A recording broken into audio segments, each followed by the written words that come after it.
Hello viewers, நாங்களுடைய Lakshmi. நீங்கள் பார்த்துருக்கிறது 0 Lakshmi. S, some இன்ட்ரெஸ்டிங்கான நாளைக்கான காட்சிகள் பற்றி பேசலாம்.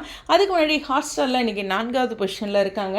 காரணம் உங்களுக்கே தெரியும், வெண்ணிலா கேரக்டர், வெண்ணிலா அப்படியே அந்த ட்ரீம் சீக்வன்ஸ் அப்படிங்கிறனால நாங்கள் அந்த சீன்ஸை பார்க்கவே முடியல லக்ஷ்மி அப்படின்ட்டு மிம்மிஸ்லாம் பறக்குதுங்க அங்கே.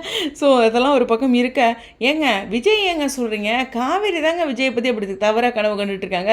இப்போ காவேரி தானே தப்பு. ரைட்டுங்க உங்கள் பாயிண்ட்டு. உண்மையுமே காவேரி எப்படி விஜய் பற்றி அப்படி தப்பாக கனவு காணலாம்? இப்போ கரெக்டாக நான் கேட்குற கேள்வி.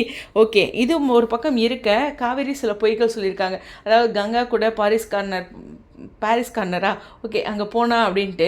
இதில் ரொம்ப முக்கியமான விஷயம் என்னென்னா, குமரனும் நம்மளுடைய ஹீரோ விஜயும் இது வந்து ஷூட்டிங் வந்து 2ஆம் தேதி சாயங்காலம் எடுத்திருக்காங்க இந்த ஷூட்டு. ஆனால் வந்து இப்போ தான் நமக்கு டெலிகாஸ்ட் ஆக போகுது நாளைக்கு. ஸோ நாளைக்கு மார்னிங்கில் ஒரு வாக்கிங் போகிற மாதிரி, ஏன்னா இப்போது இந்த நியூஸ் பேப்பர் படிச்சுட்டு இருக்க மாதிரி அந்த ட்ராக் இருந்தது இல்லையா, அப்போ வந்து அவர் ரிலாக்ஸ்டாக படிச்சுட்டு இருக்கும்போது ராகினி பார்க்குறாங்க, ஓஹோ இவருக்கு எந்த விஷயமும் தெரிலன்ட்டு. ஸோ அதனால் ராகினி இன்னும் தொடர்ந்து டார்ச்சர் பண்ணுவாங்க. ராகினி பற்றி நம்ம கூடுதலாக பேசலாம். ஸோ இந்த இடத்துல விஜய் பற்றி அப்படிங்கும்போது, விஜய் அந்த வியர் பண்ணியிருக்க அதே காஸ்டியூம் தான் இருக்கார். இப்போ விஜய் வந்து குமரன் கிட்டே கேட்பாங்க, ஷூட்டிங் எப்படி போச்சு அப்படிங்கிற அந்த ஒரு விஷயம்.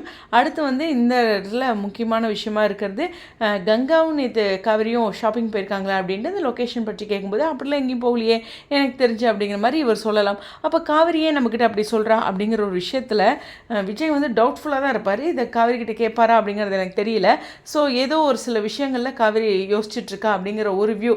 எப்படி சொல்கிறதுனா, யமுனாவோட இஷ்யூஸில் ஏதோ அவள் டிஸ்டர்பாக இருக்கா அப்படிங்கிற மாதிரி. இந்த பக்கம் விஜய் வந்து ஏன் போய் சொல்கிறான், என்ன நடக்குது அப்படிங்கிற மாதிரி யோசிச்சுட்டு இருப்பார் அப்படிங்கிறது தான். பட் குமரன் கிட்ட ஒரு வேளை இல்லை போனாங்க அப்படிங்கிற மாதிரி சொல்லும்போது, கங்கா கிட்ட போய் கூட குமரன் சொல்லலாம், உங்ககிட்ட அங்கேயும் வந்த மாதிரி சொல்லியிருக்காங்க பாரிஸ்கான சம்திங் லொக்கேஷன் போனேன் அப்படின்ட்டு மாதிரி. இங்கே குமரனும் கங்கா கிட்ட சொல்லலாம். கங்கா வந்து ஆல்ரெடி காவேரி டல்லாக இருந்திருக்கா அப்படிங்கிற மாதிரி அவங்களும் கொஞ்சம் நோட் பண்ணியிருக்காங்க. ஏன் என் கூட இந்த மாதிரி வந்தேன்னு போய் சொல்லியிருக்கா, ஒன்றும் புரியலையேன்ட்டு கங்காவும் டவுட் பண்ணுவாங்க, அங்கே விஜயும் டவுட் பண்ணுவாங்க. 2 பேர்த்தில் யார் வந்து காவேரிட்டி கேட்க போகிறா, என்ன ஏது அப்படிங்கிறது வரக்கூடிய காட்சிகளில் தான் பார்க்கணும். அது மட்டும் இல்லை, தொடர்ந்து சீக்வன்ஸ் வந்து நம்ம கங்கா கிட்ட காவேரி பேசிகிட்டு இருக்கிற மாதிரி நிறைய சீன்ஸ் வருது. ஸோ ஃபஸ்ட்டு கங்கா கிட்ட ரிவீல் பண்ணுறதுக்கு சான்சஸ் இருக்கா அப்படிங்கிற ஒரு கொஸ்டின் மார்க் மட்டும் இருக்குது. பட் நம்மளோட மனசில் ரொம்ப பாரமாக இருக்கும்போது யார்கிட்டயாச்சும் இறக்கி வச்சிடணும், இல்லைன்னா ஆடியன்ஸ் இப்படி தான் புலம்பிகிட்டு இருக்கணும் அப்படிங்கிறது தான். எனிவேஸ், இந்த இடத்துல ரொம்ப முக்கியமான விஷயம், விஜய் வந்து காவேரி ஏதோ மறைக்கிறா அப்படிங்கிறதும் அவங்க சொன்ன பொய்யும் யோசிச்சுட்ருப்பார்.